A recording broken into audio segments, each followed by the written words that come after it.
Welcome, everyone, to Octane 21. I am Lakshmi Hanspal, Global CSO for Box. And with me today, I have Tiffany Benton, Business Systems Manager at Bain Capital, a Boston based firm. We're going to talk to Tiffany about an exciting conversation on the state of the businesses today, what kind of digital transformation and pivots organizations are looking for, and also the state of Content Cloud and how it is powering their customers and also organizations to move forward, especially in today's challenging time. But before that, just to set the context, we're going to take a quick look about the state of secure content cloud today. And I wanted to share a few messages on Box with you today. Box is a global provider and a leader of secure content cloud, headquartered in the Bay Area, but has global offices. We're very much in the business of transforming how our customers empower themselves, empower their businesses to thrive, and make changes in the lives of their own customers.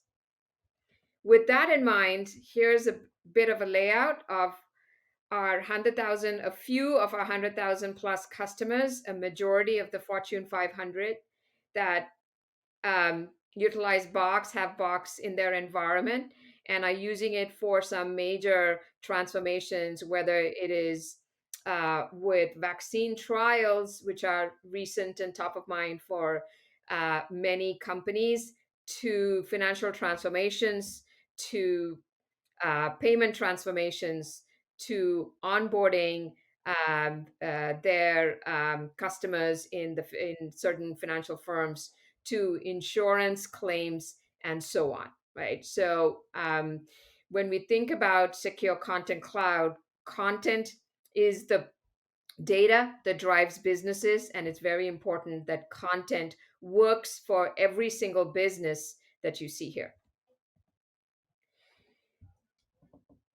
Even before the pandemic, now we're in challenging times today, but even before the pandemic, the the work or the process of work was fundamentally changing, right? It was moving away from office aligned work productivity to more purpose aligned work productivity. So we saw from a scheduled office based work environment to more of an agile work from anywhere, powering from any channel of access sort of environment that needed to be supported. So when we talk about the future of work, the now is about moving from internal collaborations to empowering external collaborations with partners, with service providers, with our customers, with support organizations that can help the fundamentals of the business thrive as well.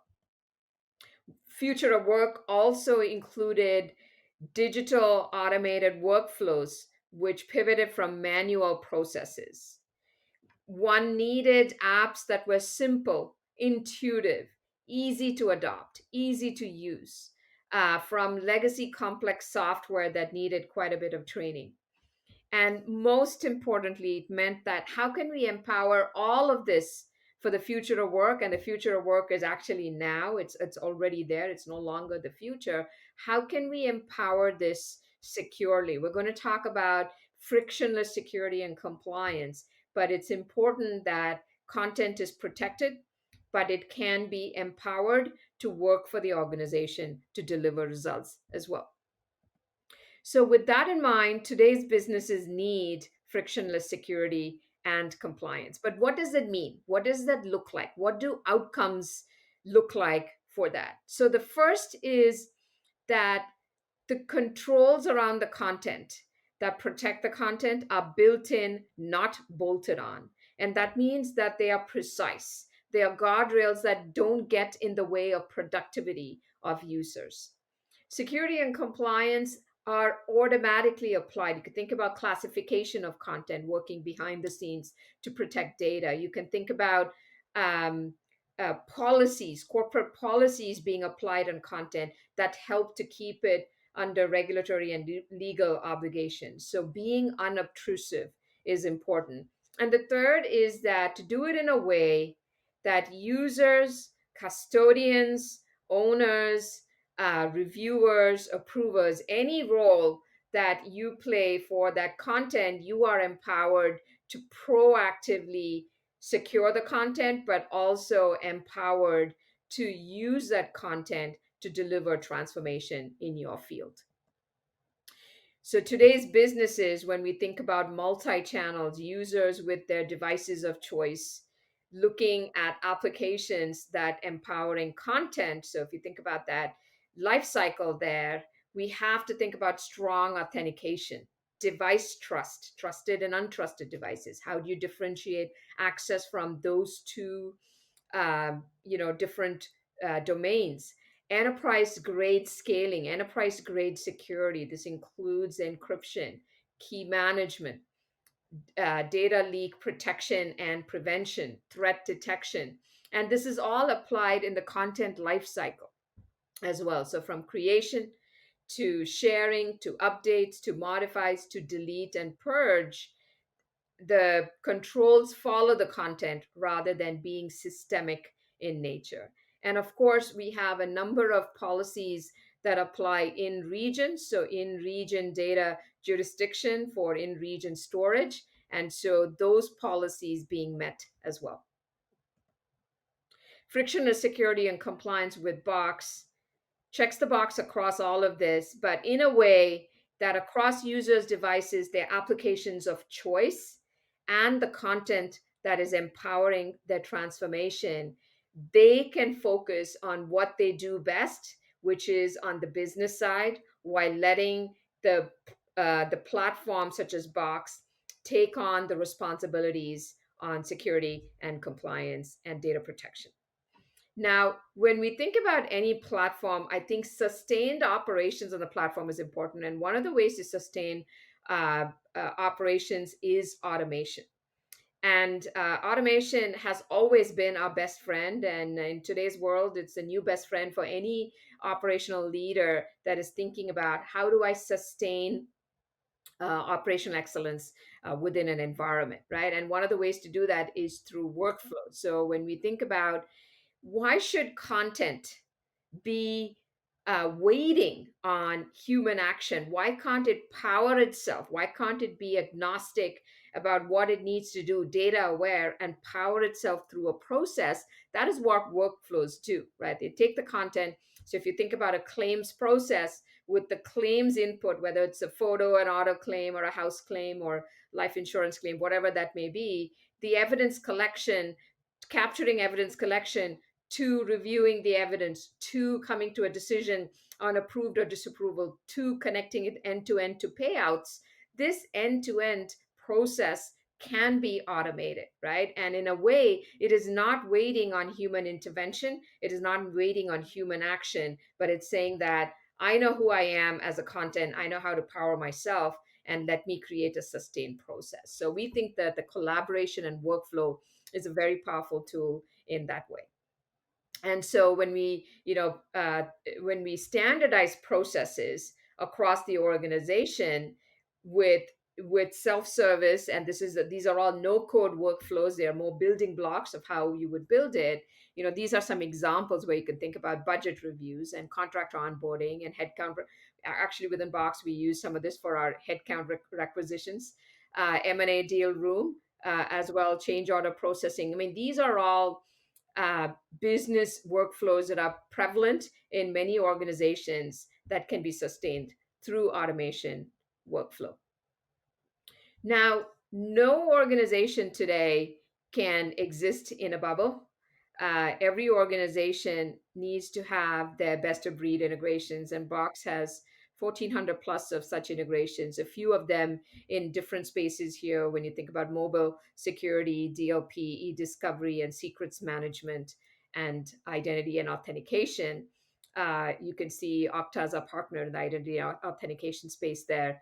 But it's important to work and to operate and collaborate and exist in this trusted partner ecosystem, because each of these integrations tap into their strengths and then bring that strength to power the integration. So, integration with Box, the data continues to be in Box, it doesn't leave it, but any one of the users can operate in the comfort zone of the ecosystem they want to operate. For example, they could operate in O365, they can operate in G Suite tools, they can operate in the environment that they want to operate, while having the sort of the rest assured that their content is still protected within the multitude of environments that they can operate in. So with that, we're going to transition to having a conversation with Tiffany. Tiffany, welcome. Thank you so much for your time today. I can't wait to have a conversation with you and talk to you about organizational transformation that you have been part of. But before that, give us a sense of lay of the land at your organization. Give us, the customers that you support, the size, and then we'll get into the meat of the discussion. Sure, Lashmi. Thanks for having me. It's super exciting to be here, and I love to have these types of conversations. So I'm happy to have it with you guys. As Lashmi said in the beginning, I'm a business systems manager at Bain Capital. We're a Boston-based multi-asset investment firm. We have about 22 offices worldwide, and we have about 1,200 employees, full-time employees. On top of that, we have about 500 contractors as well. So we're servicing and kind of giving access across the board, whether it be regionally or different kind of classifications of employees as well. I head up our enterprise platforms department. I manage all of our platforms that kind of touch everybody, which gives me a little unique perspective. Lashmi, you were saying a second ago, it's important to kind of know one application can exist in a bubble, and that's definitely something that we hold near and dear and looking for best of breed products. So that's kind of our lay of the land right now. Excellent, thank you. You mentioned that you're in that more of a cross domain. You get to see the peripheral vision across the organizations. I think none has been more important in the last year, Yes. where COVID has been a APT, what our CISO operators would call APT, and advanced persistent threat, persistent nevertheless. Yes. Uh, and but I think the good and bad. I think the pandemic has definitely brought us all together as a community in ways we never thought possible. Customers to partners to organizations that have just fueled innovation, including your organization, in ways that you need to support your own business and customers. And top of mind for most leaders, such as yourself, has been how do you continue to operate seamlessly while providing the same levels of trust that your partners and customers have continued to sort of get used to, right? To rely on you. And so, from your perspective, what are some essential things that you've been thinking about for your specific organization uh, in preserving that trust and enabling innovation? Well, I think that's a great question, and I think it's on top of everybody's mind lately. And I think for us, the move from in-office work to remote work was a huge shift, and it was a shift that essentially happened overnight. And I think security is always top of mind for us, and I think we needed to empower our end users to take responsibility for our security. They are the first line of defense, if you will. And we know from the recent months and years, hackers are always trying to kind of get in there, and we're trying to outthink them constantly. So I think that's definitely top of mind. One, because it needs to be, but two, when you're in the office and you kind of have that collaborative nature and everybody's talking, you have more control about what people do and everything like that. Now that everybody's at home, things got a little bit lax, not lax, but things are more relaxed when you have to go to work and you have to teach third grade math at the same time. Security Well, might not be top of juggling and looking at the distractions. Yes, yeah. mind. Yes. So it became more and more important to have an educated end user that understood, part of the security is in your hands, and you need to be aware and you need to be diligent about it. The other thing I think that we needed to do in this past year is constantly reevaluate kind of what what are our thresholds for control, because obviously you're in the office, you have a lot of control, whether it be network, whether it be what devices are accessing your network, things like that.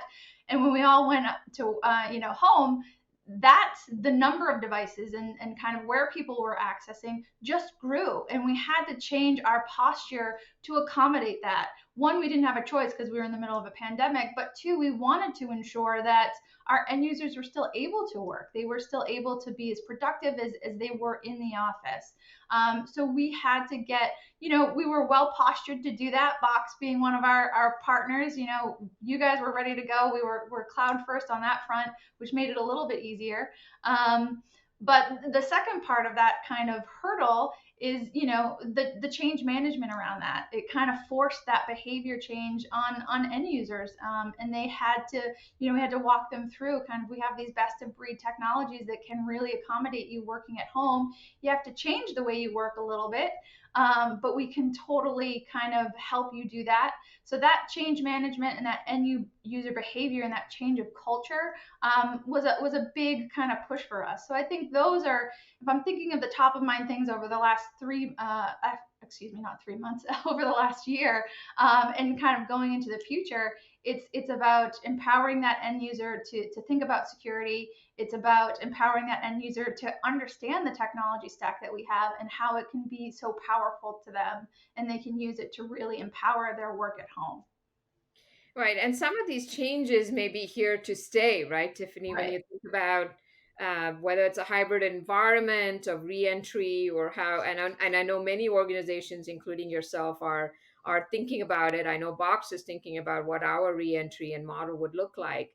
But how, with these things that, essentials top of mind that you shared, how has that impacted about um, architecting and sustaining technology environments, right? Whether it was net new investments made, expansion of current, but how are you thinking about architecting these environments for long term, sustained operating models? I think one thing that we go into every kind of vendor or kind of innovation session that we do internally with our applications, it is 100%. And you mentioned this a little earlier. It's about frictionless kind of integration. So we're constantly looking for, who do our vendors partner really well with? Who do they have tight integrations with straight out of the box? And how can we leverage those? Like I talked before, the behavior change with end users was the biggest hurdle. The more that we can consistently integrate and make it so easy and frictionless for them, the adoption rate goes through the roof. We provide value to our end user, and that's really kind of our first thought when looking, forward thinking on how we're going to architect our tech stack going forward. That is probably the single most important thing that we look for. Best of breed products. How do you play well with other products that we have in house?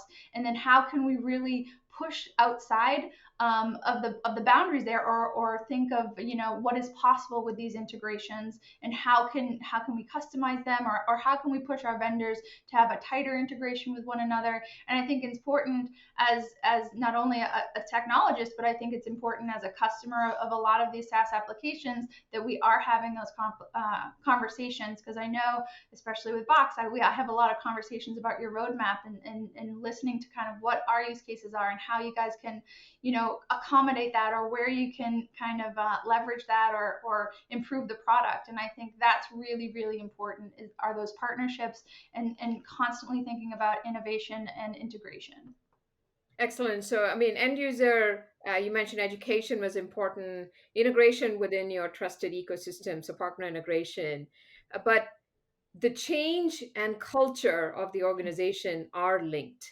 Yes. How would you define um, what is, how would you know something is really best for your organization, given that the change management is also, intrinsically it's sort of linked with the culture of the organization?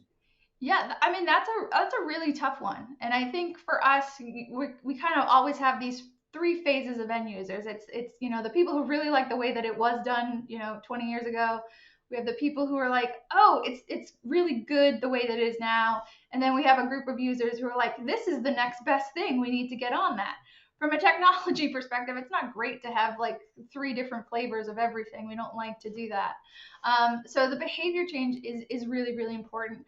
I think part of making that behavior change go smoother and really increase the adoption of any given product is really having those conversations. So we have focus groups. We're constantly talking about this type of stuff with our end users in terms of like what do you want to have this be, or how do you work with data. And like I said, I work with Box a lot, and I go into these meetings, and the first thing out of my mouth 9 out of 10 times is, I'm not here to change the way you work. I'm here to make the way you work easier, and I can do that with Box, and we might be able to improve. I'm not here to reinvent the wheel. And the other thing is with a lot of this technology that's end user facing, there's not one right way to do it. It's kind of, you can use it in any way that works for you. And I think to drive that change, having applications that have that flexibility, and they're not that fragile, and they can kind of ebb and flow with the end user requirements is really, really helpful. And I think that there are best of breed products that do that really well. And I'm partial to Box. I'm going to keep coming back to that.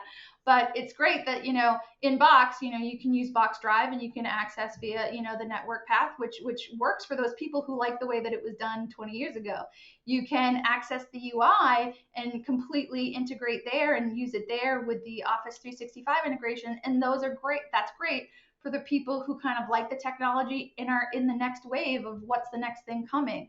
So to have products like that are able to accommodate a lot of these user behaviors all in one, you find that if they can do that and you can literally get them in there, they're gonna kind of, that change is gonna be so much easier. And we found that 100% in through the course of this pandemic, that has actually been the path that the majority of our users have taken, and made the change, and made it quickly, and it's been sustainable. We haven't had a lot of issues.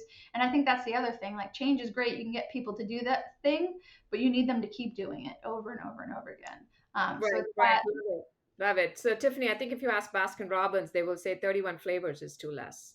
But not in more modern technology architecture, right? You mentioned three flavors, from the if it ain't broke, don't fix it, right, to the why aren't we using this yet sort of yes, population, that you needed to support them where they were. You needed to go meet them where they were, in their comfort zone, in the ecosystem that they work with, and then empower them in that. Oh, you like working with O365? Okay, sure. I'm not asking you to exit that environment. Continue working there, but this is a way to work securely, right? absolutely. Okay. So you mentioned change, you mentioned the future. Speaking about the future, what are some challenges and opportunities you see when it comes to sustained, secure remote work? I think definitely an opportunity that we see is just increased technology adoption. I think this is kind of have been a great place to or a great time to really get people to adopt that technology quicker. And we've definitely jumped on that. So I think that's the great thing that's kind of come out of this. I think the biggest challenge, or the thing that scares me the most, when thinking about kind of everybody being remote, and is it going to be a hybrid model when we get back, or is it going to be 100% remote, really is device trust. That's what kind of keeps me up at night, thinking about, because yes, everybody probably has a work laptop, but did they bring that to their soccer game, or did they bring that here? Are they accessing on their phone, and what kind of security is on the phone?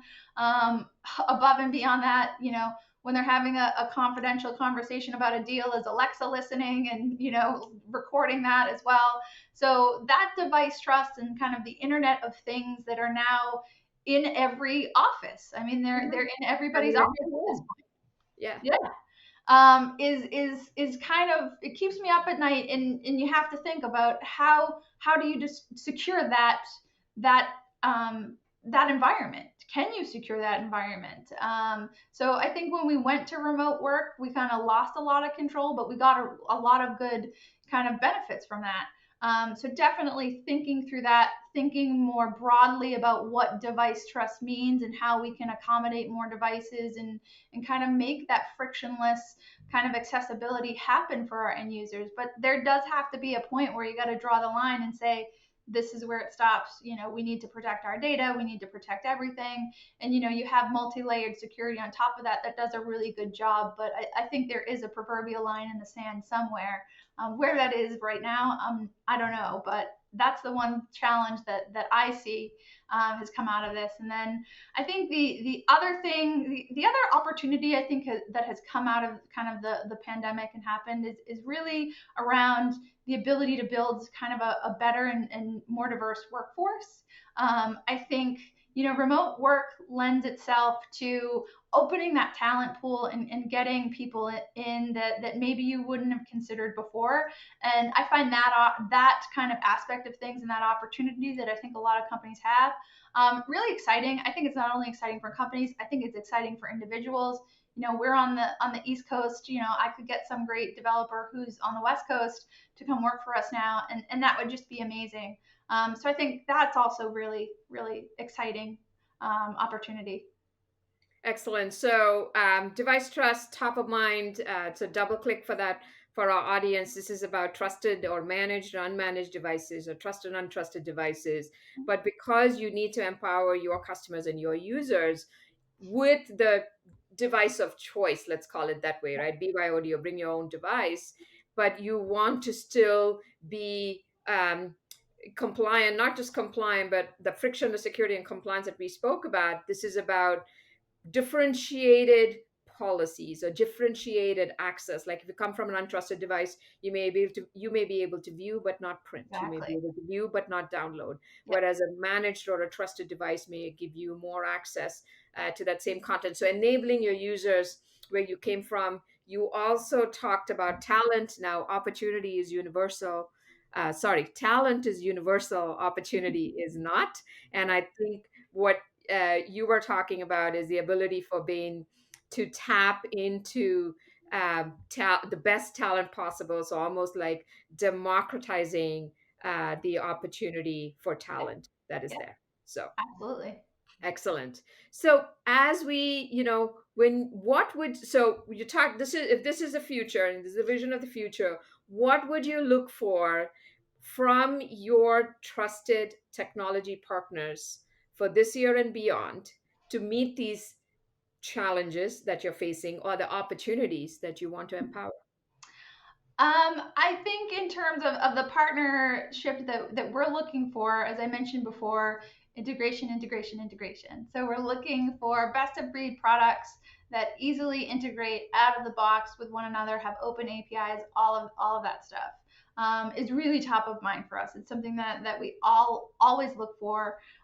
We're also looking for flexibility in the ability to do customized things that might be custom for us, but may eventually make it into kind of the standard or native ability of any given product. And then I think the other thing that we're looking for in terms of vendors and partners is just like-minded organizations. And we talk a lot internally about the art of the possible. We want to partner with organizations that have that same kind of innovative spirit or the need to kind of push outside the box just a little bit. When we have vendor discussions around that stuff, that's sometimes when the best things happen, and it may be as simple as, we should really put a button right here and it would be so helpful. We did a thing recently. We're trying to reorganize our intranet because internal communications in the time of COVID are very important. And we're implementing a dining room app, and we're putting a little button for people who are in the office so they can order lunch. It's a very simple thing, and it happened in a meeting meeting, but it made a world of difference for our end users who are still in the office or are going into the office once a week.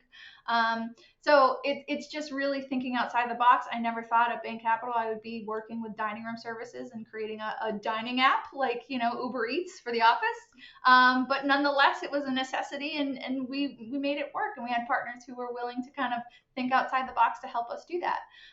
So that's the kind of partnership that we're looking for to kind of take us into the future, into this new normal or whatever it looks like, in the future, 2022. Right. So integration paramount across the ecosystems that you want to support, and working with those like-minded organizations that help to empower that. To our audience, you heard it first, the art of the possible from Tiffany on this Octane session. And she gave some examples of what those possibilities would do look like now and what they could look like in the future as well. So Tiffany, now we're going to shift pace just a bit. We're going to go into what is called the lightning round. Oh, And these are responses 10 seconds or less. And this is just your take on perspective on some of these questions. So the first one to you is, what is the state of cloud security today? How would you describe it? I would say it's always evolving. It needs to be multi-layered in order to do any good, and I think it's essential. I don't think it's something that anybody can ignore or not put time or effort into at this point in time. So evolving, multi-layered, essential. I hope all the product leaders are listening into that and taking notes. What is one promising technology or solution that you have in mind this year? Not that I have in mind, but something I read about and I'm super, super excited about is in recruiting using some gamification and cognitive science to create some apps to kind of get those recruits from all over, because we now have that opportunity. I think that space and doing that kind of recruitment and kind of interviewing and things like that is super, super cool. And I'm interested to see what happens with that, because I think it can be really a game changer. Wonderful. So gamification of finding talent. I mean, we're all vying for that Yeah, same talent, so let's make it fun for them, right? Maybe exactly. we're going to join the super fun company then. Yeah. Okay. Um, and if you weren't in your role, if you weren't doing what you're doing today, what would you be doing? Well, today I would probably be like a ski instructor or something like that, like on the West Coast, like Utah, something like that. Having fun out there, skiing the West Coast, I think. Wow, no, that's excellent. Did you always enjoy skiing, and Yeah, did I you? do. I grew up on the East Coast, and I've only skied the East. I've skied the East Coast of the U.S. I've skied the East Coast in Canada. I've never skied the West Coast, so it's definitely something, a pipe dream. My cousin is actually out there skiing, and I'm getting thousands of pictures from her, so I'm a little jealous. Good. And so just remind me not to be on the same slope as you, because I probably come tumbling down and tumble to as well. So, well, Tiffany, thank you so much for sharing your insights. It was excellent. And thank you for taking time and creating this enjoyable session at Octane 21. Yeah, thank you for having me. It was super fun. Thank you, everyone. Thank you.